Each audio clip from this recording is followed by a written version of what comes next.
Well, everybody, here is part 3 of my whole sharpening extravaganza here. And it kind of seems like, all right, well, there's a lot to sharpening. There's not a lot to sharpening, okay? Part 1 was seriously, we went into the detail panel. You crank up a couple of sliders here. You don't have to go crazy with it. And it takes a couple of seconds. Part 2 was when I went in and I used the adjustment brush.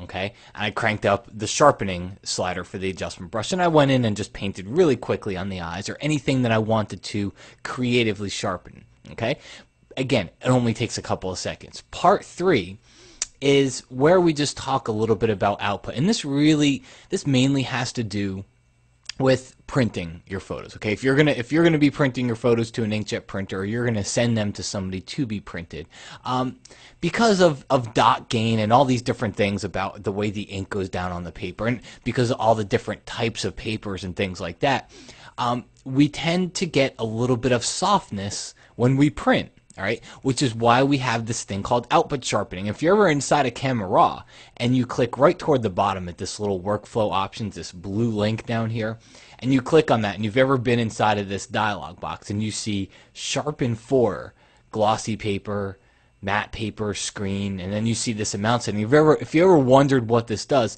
this is for your output. All right, and I'll tell you right off the bat, there's a screen option. All right, if you were to examine the low versus the high versions of this screen option, because this is just sharpening for your computer screen, all right, it's going to be negligible. You're barely going to see a difference. So most of the time I leave it on standard. In fact, my recommendation to you, which I can just give you now, is for all of your sharpening, leave it on standard. Okay, I'll just kind of give you that right off of the bat.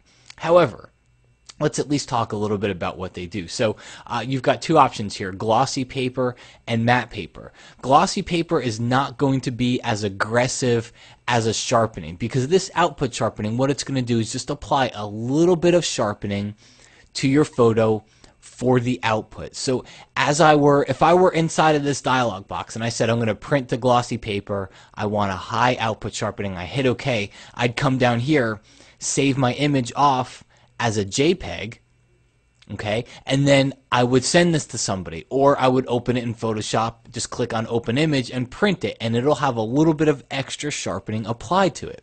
Okay, so here's the thing, glossy is not going to be as aggressive just because of the nature of the paper. The matte paper is going to be a little bit more aggressive of a sharpening, and what I want to do here is let's just put it on low.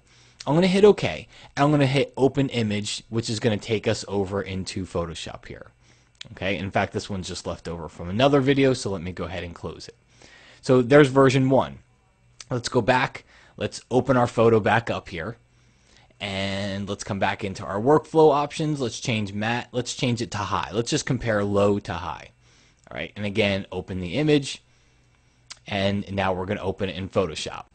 So we have two of the same photo open here inside of Photoshop, each one with just a little bit different sharpening setting. What I'll do is let's go ahead and I'm going to drag the first one here, which was low.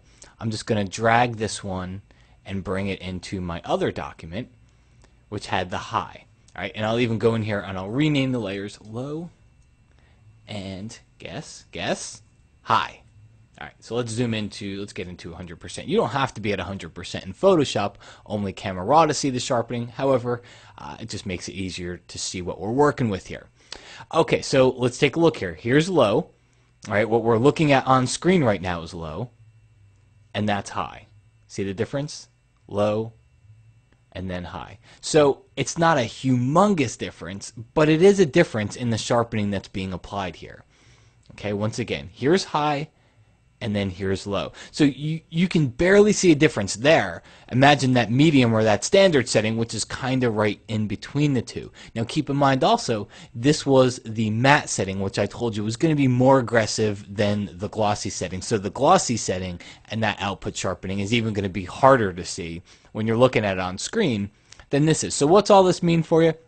It basically means you're supposed to sharpen the photo and everything so that it looks good on screen, and that's the way that we work. In the end, this whole output sharpening thing just means you apply a little bit of extra sharpness to the photo to account for printing. All right. It might even be too much sharpness. As I look at this, I might not normally sharpen this. Look at the hat here. I probably wouldn't normally sharpen the hat to have that degree of sharpening, because on screen it kind of looks like too much, but in print you're probably going to get away with it because it can handle that little extra degree of sharpening because of the softness we get from print. The hard part about it is there's no way to soft proof this stuff. The soft proofing would be do a couple of test prints. All right, you don't have to do a print every single time, but as you get a little bit extra time, do a couple of test prints and see those different sharpening methods and see how they work and see how you like them. Most of the time, for me, standard works just fine, but you'll have to do a couple of tests on your own. And as you start to do them, you'll start to notice that the next time you come into a sharpening situation to print out a photo, you'll have a little bit more information behind you, and you'll be able to make a better decision on it. Okay, hope you enjoyed these tutorials that talk about sharpening. My name is Matt Klaskowski, and I'll talk to you again soon.